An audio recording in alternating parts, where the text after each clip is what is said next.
What's up, everybody? Welcome to this week's edition of the show. It's our privilege to be here with you, and we're honored to share the space and to have this time in your lives and to share some thoughts and to hear from you and to share with you. So, this week, I'm excited to bring on a friend of mine who I haven't seen in years now that used to fight on the same show as I did. When I was coming up as a fighter, I was on the early part of the shows. This guy was an established high level pro. He's always the main event and just generally one of the toughest people I've ever met in life, Josh Huber.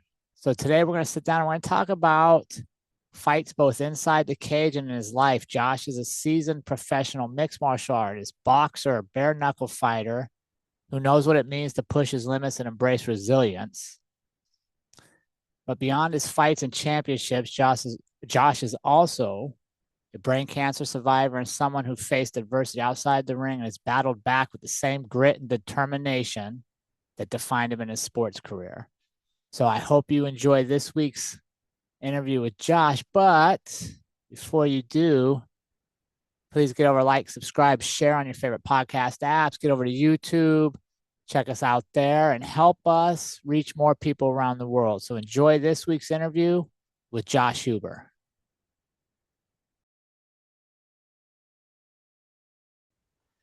Josh, my friend, welcome to the On Purpose podcast. How are you doing today?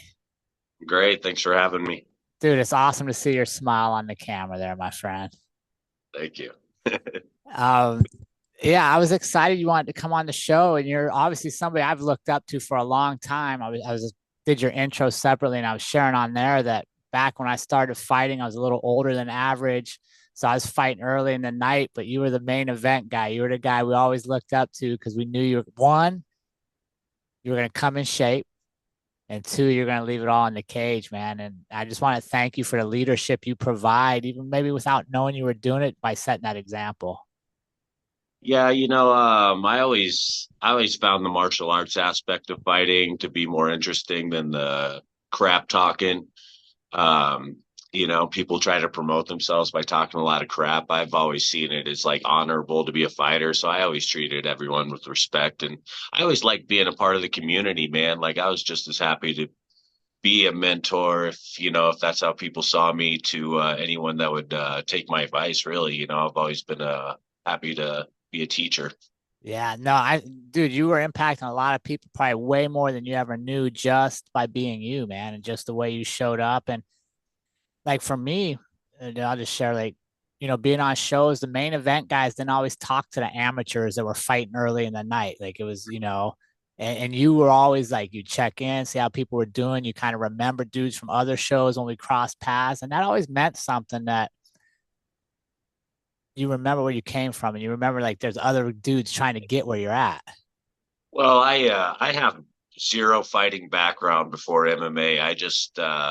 I went to the bar, saw a local show, and then I signed up. So it's not like I'm this freak athlete that got into MMA. I was just a nobody that was lucky to find a gym, and I love the culture. I love fighting. I started fighting right away. So I was always a super fan before I even started, So I always find it interesting why people fight, So I like to talk to young fighters, and like you said, you were an older guy, and I always find it interesting the guys that start fighting late, because it's usually people that are looking for something more in their lives, and fighting to me is like a beautiful thing. It's like something you should do. You should test yourself. You should go out there and put it all on the line and see where you end up. And I think that'll change the way you look at life and change who you are. It's good to be challenged. It's good to put it all on the line, be afraid and overcome that fear and Mm. see what you're made of. Yeah, I share, the story of my fights all the time. And one of the things I 100% agree with is it opened up so many other doors in life because I faced the fears of that, which meant then other fears weren't quite as scary. Yeah. You know, um, there's nothing more intense than fighting on a schedule. Like I used to get so scared. I would be terrified.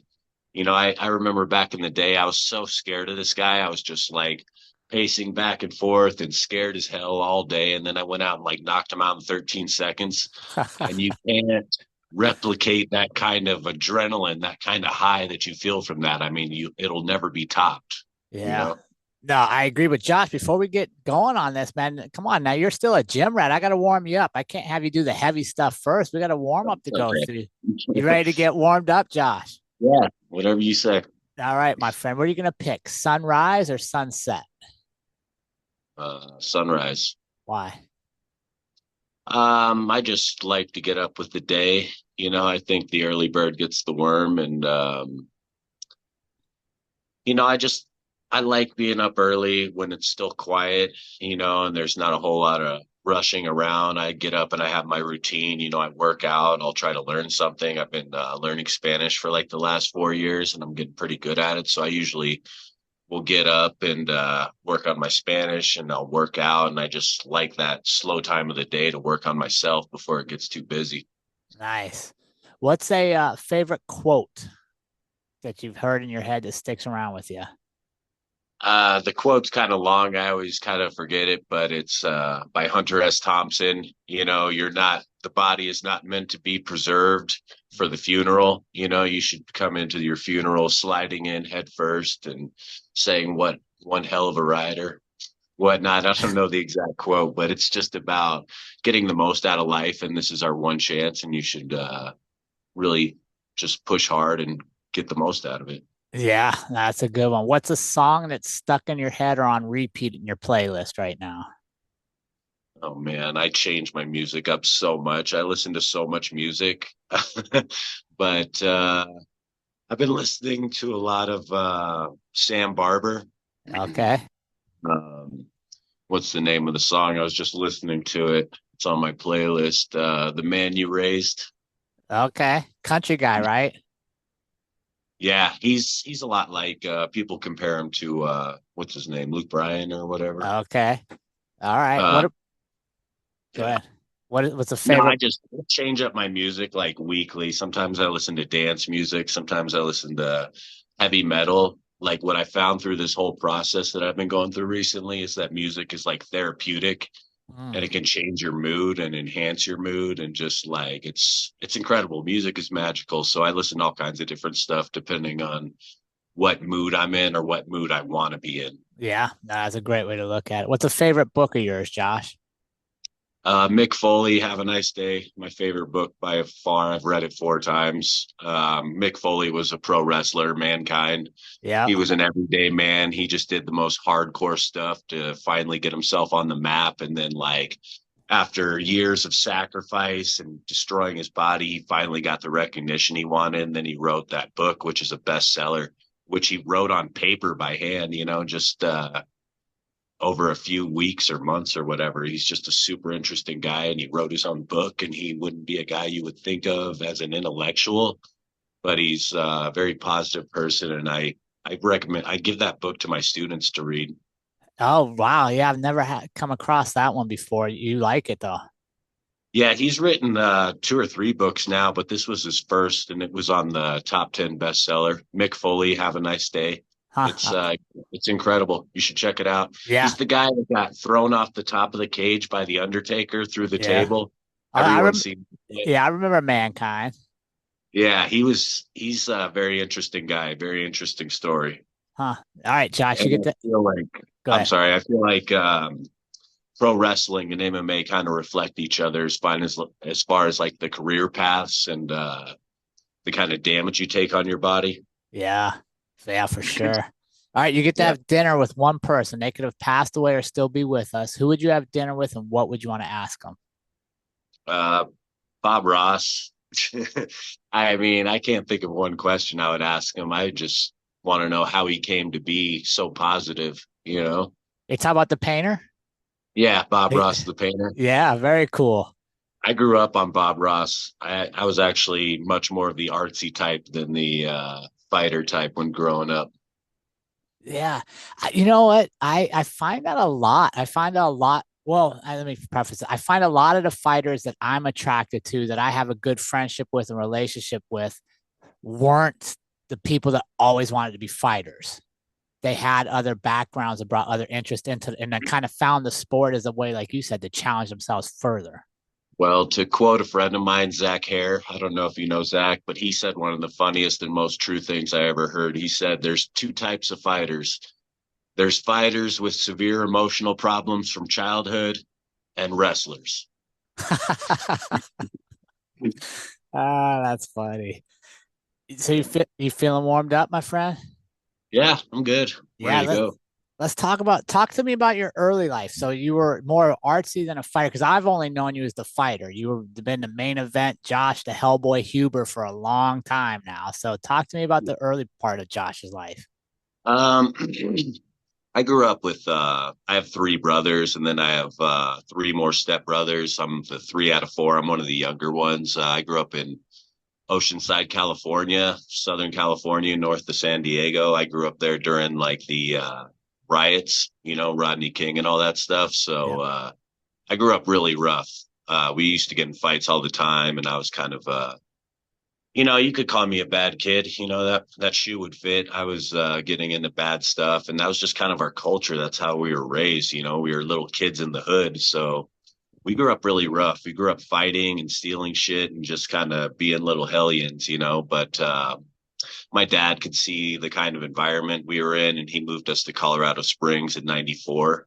And Okay. I pretty much grew up in Colorado Springs. I from 9 to 21, I lived in Colorado Springs. What was your And what was your first experience with the combat sports then? How old were you when you moved to that? um, like I said, I had zero background in fighting in MMA. MMA was my first official experience. What I used to do was box. My brothers were meaner than hell. We got some boxing gloves and we used to go in the basement, and I was a three out of four. So I would always be boxing my older brothers like all the time. And I was scared of my older brothers because they'd always beat the crap out of me. But then I wasn't scared of anybody else at all, like especially kids my own age. And then like I kind of garnered a reputation because I could box. And then like my brothers would go get me into fights, and they would like challenge other kids and be like, Josh said he'd whoop your ass, like, and then we'd throw on the gloves or we'd just fight, bare fisted, because it was crazy. It was the hood, and Yeah. I used to box a lot growing up. And then in high school, I was drinking at parties and then boxing kids at parties. I probably had a dozen. I probably had like a dozen boxing matches through high school, and I could always punch, but that's literally my only martial arts background.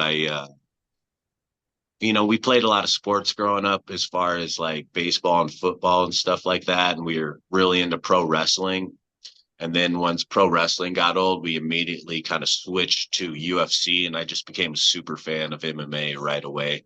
We grew up watching boxing as well. Who was your Uh, first favorite fighter? I would say Arturo Gatti. Oh Uh, yeah. I used to Gotti love and Gatti. Ward, the trilogy.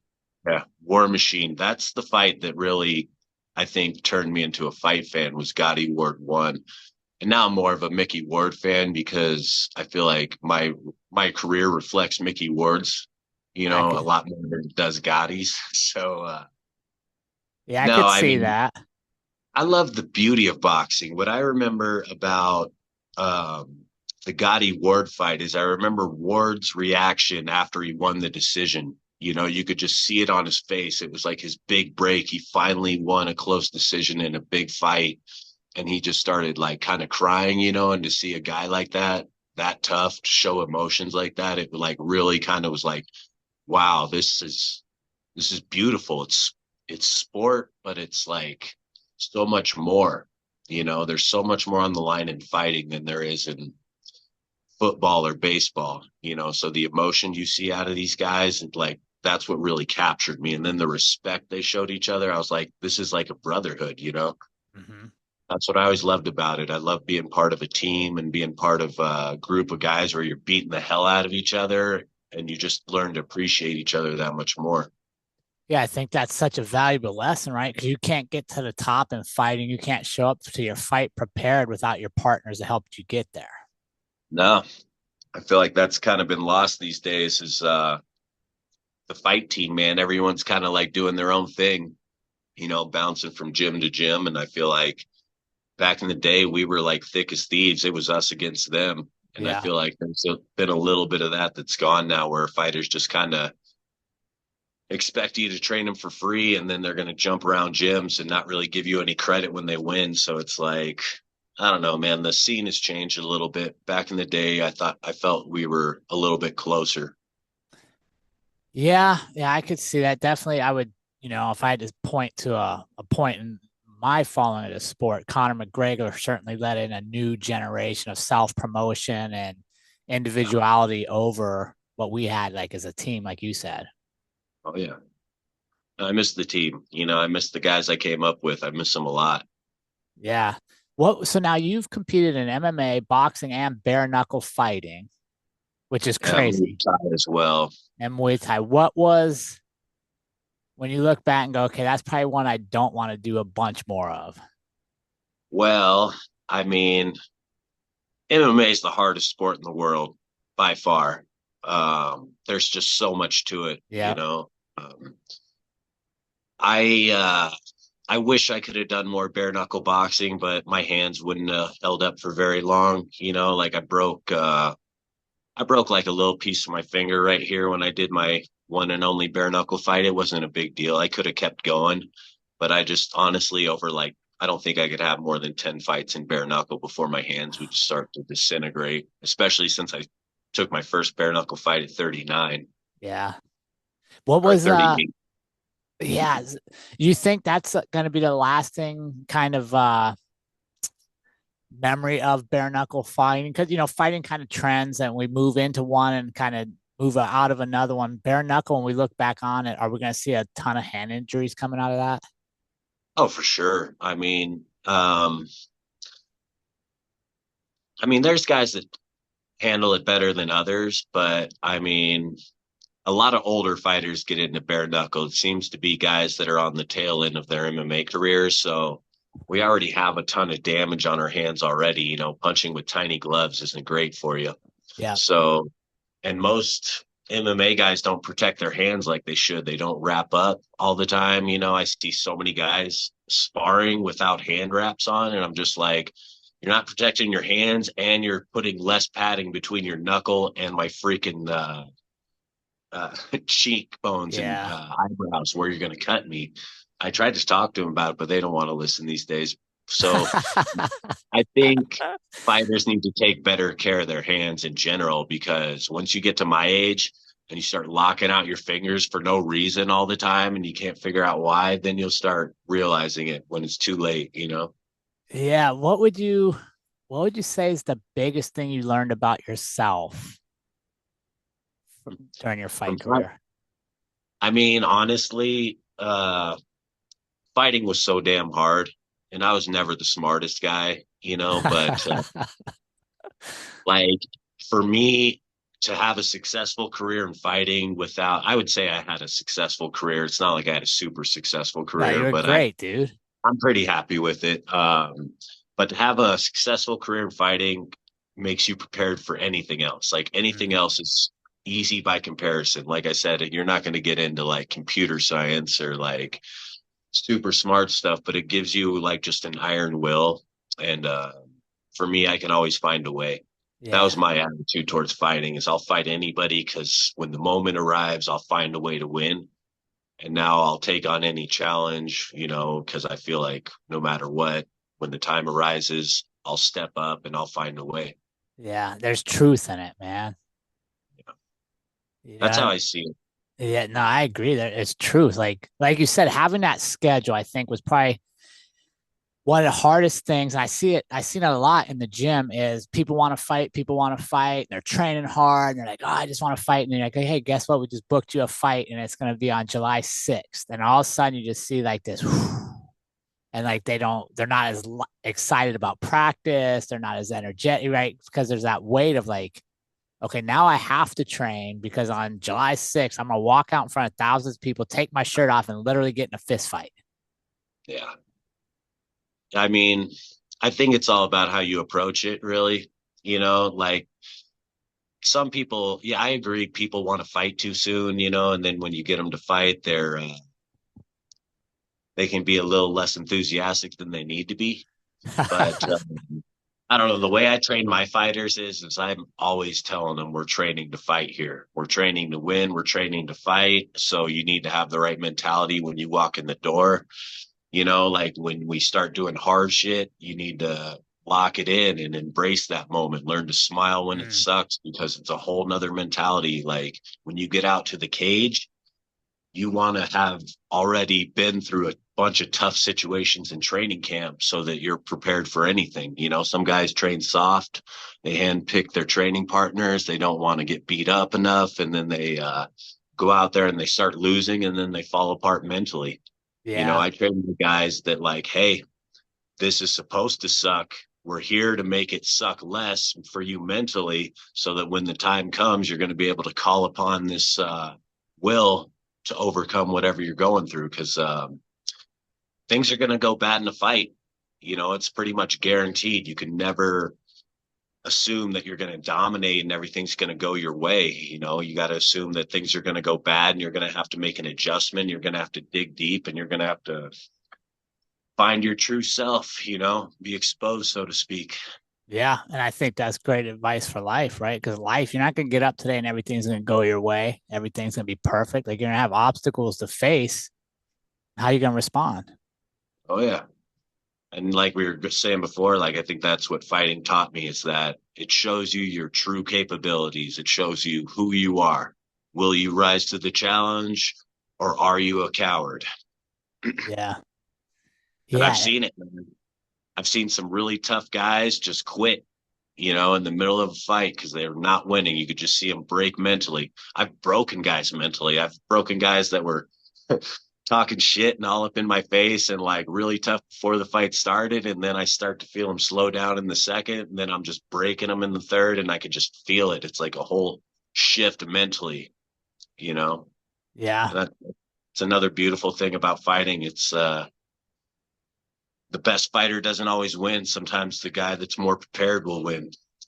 Yeah, and that's one of the things I like is you are in complete control how hard you prepare. Like you said, like doing the right practices, knowing that okay, the days that sucked in practice prepared me for when it sucks in a fight. Like I'm not gonna get caught by something I didn't know about because I trained right. Oh yeah. And it's the Oh yeah. same in life. Preparation is key. Yeah. And it's the same in life. Like I love what you were talking about earlier. You get up early, you're studying Spanish, like you're preparing yourself to go about life a certain way, right? Constantly learning, evolving, challenging yourself, not taking the easy road. And I think that if we all look back, even community members that aren't fighters, we look back at our habits and what we did this morning. Is it moving us forward? Is it preparing us for that next challenge? No, I agree. Like people aren't challenging themselves enough in life. The average everyday person, everyone's talking about the next good show on Netflix or whatever. I could give a shit, like, like, did you see this? Did you see that? It's like, no, I didn't. I'm like out there doing stuff. I'm doing what I love, and yeah, I think if you're not learning, if you're not challenging yourself to learn something new, you're kind of just dying slowly, you Mm, know? yeah. Yeah. Let's talk about the scare you had. What was that about a year ago now? I had brain surgery last August, so it's been almost 9 months. Almost 9 months. Brain surgery. So for one of the toughest guys I know, Yeah. all of a sudden you're surprised by this. Oh yeah, I was out of nowhere. Basically what happened, it's a long story, but I was retired again. I was on my third retirement. And then BKFC came into town and they were doing a tryout. So I'm like, I'll just go to the tryout. So I went to the tryout. I made the roster real quick, like I was with the best fighter down there. And then like the following weekend, it was on a Sunday that I made the BKFC. And then on the Friday, me and my girlfriend decided to celebrate, so we went and had some drinks. We kind of partied and had a long night. Then I woke up the next morning and I had a seizure. Oh, And I don't remember it at all, like the only thing I remember is waking up and the paramedics being in my tiny apartment. There was like 10 people in my tiny apartment. I'm on a stretcher, completely clueless, asking me what happened. So I had like a grand mal seizure, like full grand mal seizure. Like I chipped some teeth. I collapsed in the shower. I took out the spout, took out the wall. My girlfriend found Uh, me, and you know, I had just made the roster, so I was like, what the hell? And I didn't remember it even happening. So I just kind of, like an idiot, I ignored it, because I was fine for the rest of the day. I was just like, I feel fine. I don't remember this even happening. And then I kept training. And then I kept, basically, I would have a seizure every 60 to 90 days. And, yeah, they were scary. Like I said, I don't remember them happening. I would just black out and then I would start seizing and then I would wake up and be groggy and then I would just go about my day. You know, I wow. I I trained on days that I had seizures, like and it didn't affect my training at all. So I'm like, I wasn't taking it that serious. What did And you I was think? just So hold on real quick, we back up. So you're training for a bare knuckle fight, yeah. your debut, and Hmm. you're on the big bare knuckle circuit. This isn't the small one. This is the Yeah. a big show. Yeah. Yeah. And you're having seizures and then you're like just shaking it off and going to practice. I was like I said, it was my third comeback for my third retirement. And I was just so eager to fight. I had got a fight against Andrew Yates, and Andrew Yates was a guy that I had been trying to fight for like 10 years. I knew about him as an amateur. I knew about him as a pro. He had a really good record, but I always knew I could beat him. So he was like 2-0 in BKFC. I had went to his last fight. I watched him fight and I'm watching it and I'm like, I would kick the shit out of this guy. Like, no problem. So like I hit up BKFC. I'm like, I want to fight Yates. I want to fight Yates. I hit him up like 3 or 4 different times and they were just kind of ignoring me. So I showed up to the tryout, made the roster, and I'm like, hey, I'm the guy that keeps asking to fight Yates. So let me fight Yates. And they finally gave it to me. And I was just like, I was on a 3 fight losing streak to end my career, and I wanted that last win so bad. So I was reaching, I was overextended, making bad decisions, but I just wanted to fight Yates so bad. So I kept training through it. I had 4 seizures during my training camp, and then I had 3 more after. And then I finally got an MRI. I got on Medicaid, and I got an MRI, and they found my brain tumor. It was a grade 3 astrocytoma, which is it's just the type of tumor I had. Is brain cancer. So let me stop real quick, Josh. You actually did the fight I before you fought my found it. whole career with this thing. I was Okay. born with it. Ah, Like all the doctors agree that this was something that I got either at birth or early in life, and it was just been growing in my head, and I never knew about it. The only thing that affected me was that I had migraines all the time. Like even as a little kid, I would always get migraines. My ears would ring really loud, and I would get these just like sensitivity in the eyes from light, and I would get really bad migraines. Like if I like watched too much TV, basically the astrocytoma had a sac, like a fluid sac attached to it, the tumor, and like it would fill up, and then it would put pressure on my brain. So like this little sac would fill up like a balloon, and then it would put pressure on my brain, and I used to take a lot of Excedrin almost okay. daily, and it would like thin out my blood or whatever it was doing, and it would take care of them. So I had a way of killing the migraines. I just had to take a shitload of medicine, to do it. And this was just normal for me. I'd been doing this my whole life. I didn't know I had a tumor. I just thought I got headaches. Yeah. So the only time it really revealed itself was at age 38 when I started having seizures, and Okay. that was at freaking nowhere. I was just I'm like celebrating because I finally got like the fight I've been looking for years. And like, then boom, seizure. And then like, nobody could talk me out of taking the fight. I didn't really tell anybody. My girlfriend was the only one that knew I was having them. Um, so she couldn't talk me out of it. And I just went through it, and I'm glad I did, honestly, because it wouldn't have changed anything, and I feel so lucky and blessed that I finally got to fight Yates because I knew I'd beat him and I did. It was one of my best performances ever. I knocked him down 5 times. He's a tough, really one of the toughest guys I ever fought. He kept coming, he kept trying to win, but no, I mean, that was one of my best performances, and I had so many people come up to me after that fight and be like, "You're going to be a star in this sport. You're going to be the next big thing," and that's pretty much what I was getting ready for. But then, obviously, as soon as I found out I had a tumor, they got me in for surgery, and that ended my career immediately. Yeah. And Let's go go back ahead. for a second, Josh. So you're going into that fight.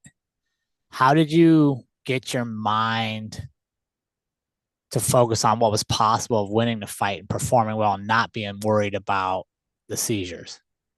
Well, I wasn't worried about him at all. Like, I the only thing I remember about the seizures is waking up from them and being like a little Okay. groggy. Like I did chip some teeth. I broke some teeth that I had to have pulled, and I did gash my head once. But no, I wasn't worried about it. I didn't tell anybody. My corner didn't know about it. I told my corner guy an hour before the fight. I'm like, look, man, like I have been having seizures, like this could happen, I'm just giving you a fair warning. Dude, that's But not a no, fair warning an hour before the show. I wasn't worried about it. And like I said, I wasn't going to let anybody stop me. I was just so determined to fight Yates because I knew I could beat him. I knew it for years. Like he leads with his chin up, and I'm just like, I know how to beat this guy. I hit hard as hell. It's only a matter of time before I knock him out. And I nailed that one because that's exactly what happened. So how'd you celebrate? So you finally get this win. You haven't been to the doctor yet. What'd you do after the fight? Not much, really. I mean, I can't. I don't even remember that much. I think I just went home and had a beer with my girlfriend. No, like, man, I got this guy. Like I did what I Well, wanted to do. no, no. I mean, my mom was in town and my brother came over, so we just kind of went home and had a beer, and I spent time with my family and my girlfriend. The important people. Yeah. Who gives a shit about the hangers on. Like people that support you, the people you need to spend your time with. So I just took it all in internally. I don't need to be boisterous or make a big deal. I was just happy because, like I said, I was on a 3-fight losing streak. I got knocked out twice in a row, which was like haunting me because I went my first 56 fights without ever being knocked out. And Yeah. then I got knocked out in my last 2 MMA fights. Like they were TKOs. It's not like they knocked me cold or anything. But yeah, that was haunting me, man. Like that was really just like one of those things that like kept me up at night. Like Mm. that I was on a losing streak, and I had kind of quit on myself in my last fight, and I lost against a guy that I should have beat. So like I think it worked out like almost what's the word? Like it was poetic how it worked out. I got to go out on a win, and honestly, I feel blessed that I was forced to retire because I never would have retired. I would have Mm. kept fighting. I'd be fighting today. I always said, even as a 20-year-old, I was like, they're going to have to drag my ass away. And like, that's pretty much what happened. Yeah. And I went out on a great performance. I have a really cool story because of it. And this whole cancer diagnosis, it's made me feel lucky to be alive. I appreciate my life now. I appreciate myself. I hated myself before that fight because I felt like a loser. I Mm. didn't get to the UFC. I didn't go out on a streak. I didn't do this. I didn't do that. And I like resented myself so much. And then like once I found out like, hey, you've been fighting your whole career with a brain tumor. like you're lucky to have had a career at all. Like it changed my perspective and it gave me a lot more self-love and self-respect. So to me, I see it as a blessing. And I don't I'm fine. I'm living my life. I'm exercising, I'm training fighters. I was planning on doing a jujitsu match before I got injured recently, but I'm still planning on doing some pro jujitsu. So Um, Go ahead. yeah, let's go back a little bit. So you get that diagnosis and that was, if I remember right, seeing your social media, that was kind of a quick, like they were rushing you into surgery pretty fast. Yeah. I well, it was the seizures, like the fact that I was having them and they were getting more frequent, um, just kind of messed things up for me. Yeah. And Uh, what the doctors tell you? Like, cause I know you're tough and you got a good stubborn streak in you. So what did the doctors tell you about like recovery and how long things were going to be? And you were like, I don't know about this. well, I mean, sorry, I'm gonna go outside. My electric freaking vacuum has started. It's loud. Um, no, doctors are full of shit, man. I don't trust them. Um, Basically, my prognosis is the average person that has what I have, it's going to be a 1 to 5 year before I die. But I don't believe that at all. Most people that have this problem are a lot older than me. I'm only 39. I'm turning 40 this year. I was in great health before I got in, which really helped me a lot. Um, I'm not, most people that get this are old and sick and they're close to death anyway. So for me, I'm taking chemo pills by mouth. I'm not on the pump or anything like that. They're not injecting it into me, but I take chemo once a month for 5 days. So starting Monday, I'll be on chemo until that Friday, and then I'll have the rest of the month to recover. Okay. And I'll be doing this cycle until the end of the year. A lot of doctors recommend that I stay on it, that I do this for the rest of my life. But like I said, they're full of shit. They don't know what they're talking about. They're just trying to keep me on chemo because they get money from chemo. Yeah. Like the longer they keep me on this drug, the more money they make. So, like, they'll tell me that I need to be on it the rest of my life. I told them I'd take it for this 1 year because that is standard procedure, and then I'm off of it for the rest of my life and I'm letting the chips fall where they may. What was the toughest part of your recovery coming out of surgery? Um, you know, it wasn't that hard, honestly. That sounds ridiculous, but I was out of the hospital. I was out of the hospital 2 days after my surgery, and I was teaching a class that night, like 2 days after. Yeah. And obviously, I wasn't all there. Like I was a little bit woozy. I was on a lot of drugs, but it took me a minute to get my balance back. Um, but I didn't lose any function. I didn't lose any memories. It was all actually a lot easier than it should have been. And honestly, I do have to thank the doctors for that. My surgeon was incredible.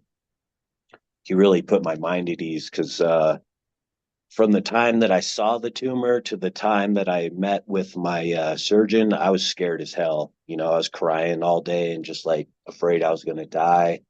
But then once I saw him, he really set my mind at ease. He told me that I would be in and out.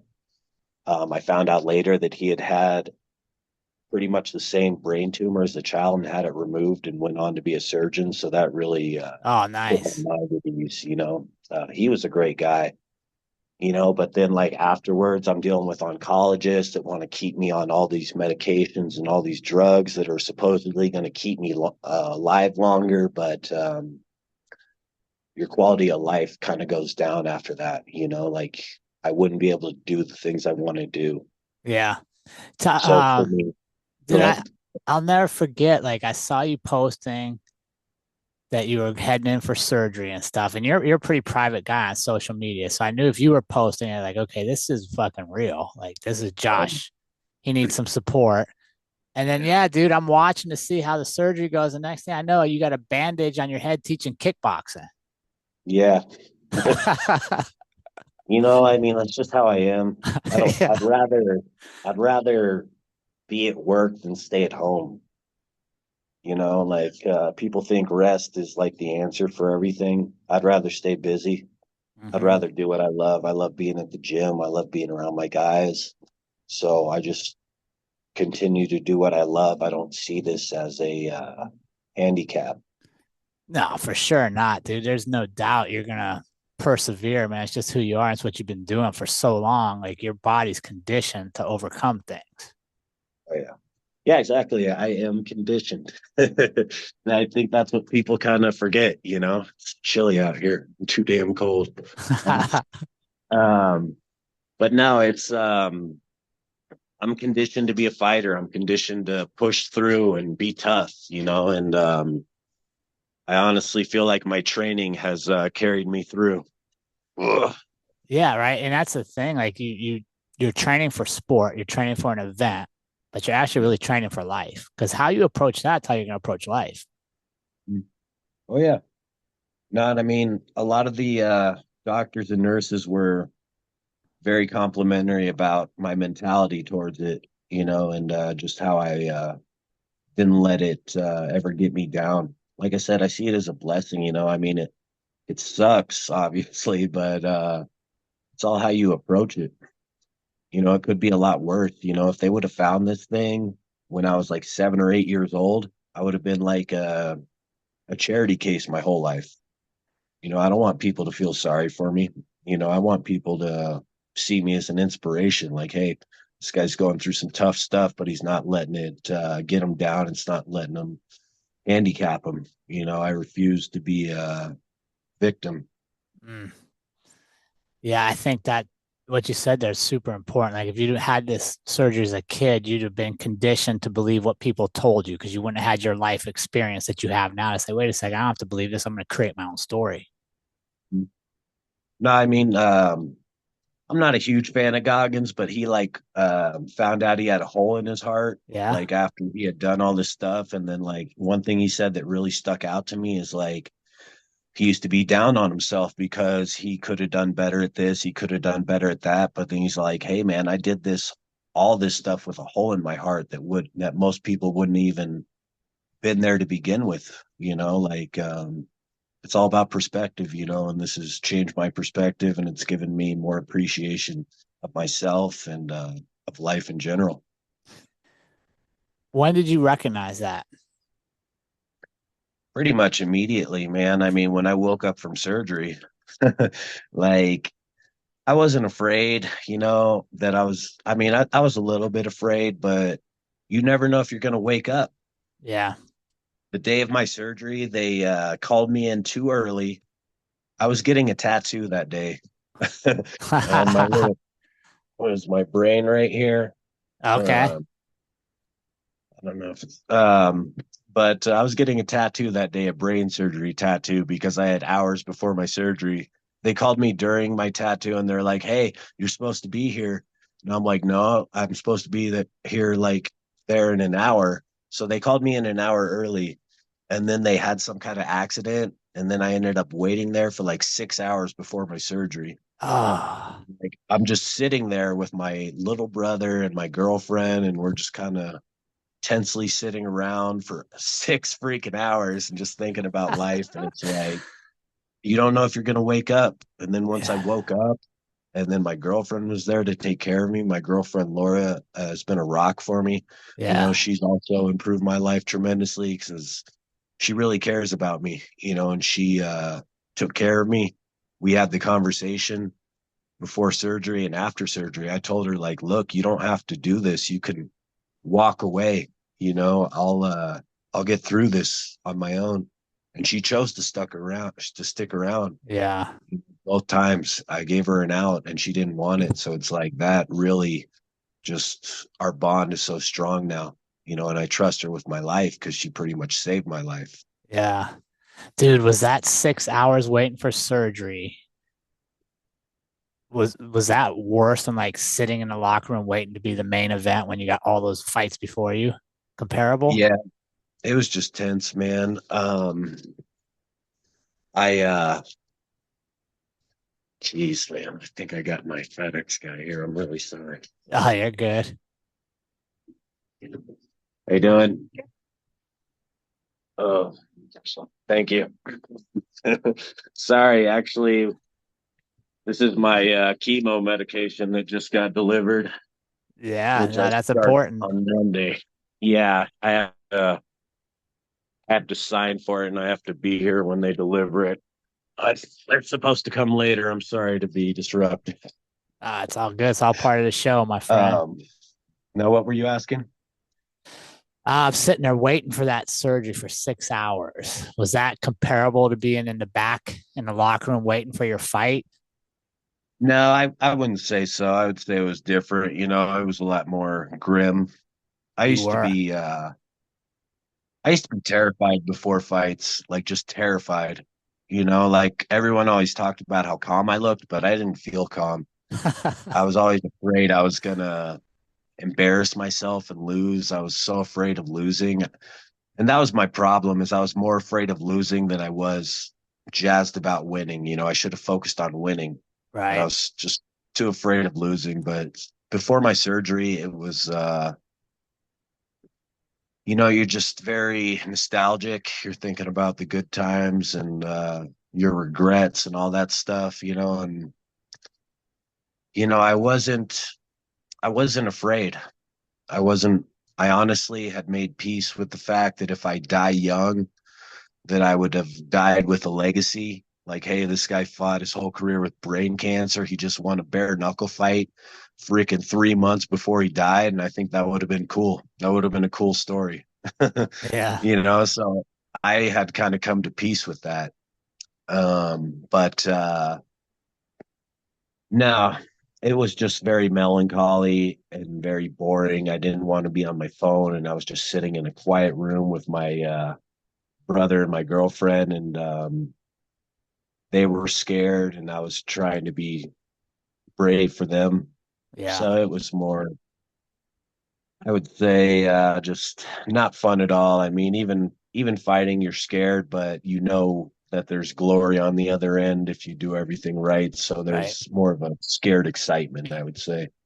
You can get up and hit pads and wrestle around a little bit to burn off some of that energy. They probably didn't have you doing that in the weight room. Well, I used to pace. I used to pace in a circle for over an hour, just talking to myself, like beating my chest, punching myself in the face because I was scared. I was trying to get out all those nerves out. Like this was, I was sitting in a hospital bed in my gown, you know, with my the people I cared about just giving me like the grimmest looks, and I was just like, man, this Oh. sucks. So you make it through the surgery, you come out. What was the first thing you wanted to do? I just wanted to go home. I hated being in that hospital. Um, I hated the way people were looking at me. You know, Mm, I just wanted to go home and be at home. And I honestly wanted to go teach my class. I was like very determined because I have a Friday night class that I had canceled already. But I was like, no, nah, I can teach. Like, I'm capable. Like, I'm not slurring my words. I'm not falling over. I can teach. So obviously, my girlfriend drove me. But no, I taught that class and I was like, just kind of proud of myself, you yeah. know, for not letting anything get in the way. Yeah, that's awesome, dude. And how's it been since? Oh, it's been great, you know. I've always obviously had some rough days. I'm dealing with some bull crap right now, but no, I mean, I'm lucky to be on Medicaid, you know, and I am lucky for these doctors. I talk a bunch of crap. I mostly have problems with the doctors that are trying to keep me on chemo medication. Um, but no, I mean, I'm lucky that the state is taking care of me. You know, I'm poor enough. I never made any money to where I qualify for Medicaid. And I'm lucky and thankful that I'm not paying for all this stuff because it's unreal how much these medical bills would be, Yeah. you know. Now there's Um, there's blessings everywhere if we know to look for them, right? Oh yeah. Oh yeah. I mean, I have a lot to be thankful for, and that's what I try to focus on. There's definitely days where I wake up very emotional and kind of depressed, like the medication I take for seizures, it makes me emotional. So I take it right before bed and I would take it in the morning. And sometimes in the morning, I can just be very emotional. I'll just like start crying for no reason, or I'll just get a bad thought in my head and dwell on it for too long. So I just try to focus on the good, try to be grateful. Uh, well, we're proud of you, dude. We're proud of your fight and we're proud to call you a friend. And I want to make sure you know in any of those moments, we're here for you. I appreciate it. Thank you for having me on. Yeah, Josh, it's been an honor to share your story. Where can our community connect with you to follow along with all the things that's Josh Huber? I mean, I'm pretty much on Instagram or Facebook. Josh Huber, Josh HB Huber would be my Instagram. I have a YouTube page, but I don't really use it. It's Hellboy Huber. You can find me under Hellboy Huber, Josh Huber, just on social media. Right now I'm trying to build my fight team. I'm trying to get into the next phase of my life, which is coaching. So I got a couple of real good up and coming fighters. One of my fighters just won last Friday. I got another one, Natalie Klein, who's fighting Bang Ledwig's wife on Saturday. So that's a big fight. Oh, That's going to be yeah. a big fight for the program, if she can knock off a big name. But I have a very tiny fight team, very small, but they're very skilled. I'm training them up and they're going to be superstars. I'm very excited to see what happens. And for our community members in the Denver area, where's your gym at if they want to stop by and see if it's maybe a good fit for them? I'm at the Compound Centennial. It's right there on I-25 in Arapahoe. They have a very strong jiu-jitsu program. I've come in and take over the general manager position, and I'm the head coach of the kickboxing and fight team. Like I said, we're real small. I'm not focusing so much on building a giant team. I'm just focusing on the students I have, and making them into good fighters. And I feel like their success will build more success for the gym. Winning takes care of everything. So I'm That's going to the build up truth. some winners and just see where it goes. My friend, Yeah. you keep winning in life. We'll keep cheering you on, and it's been a pleasure to share your story, Josh. Thank you. Thanks for having me.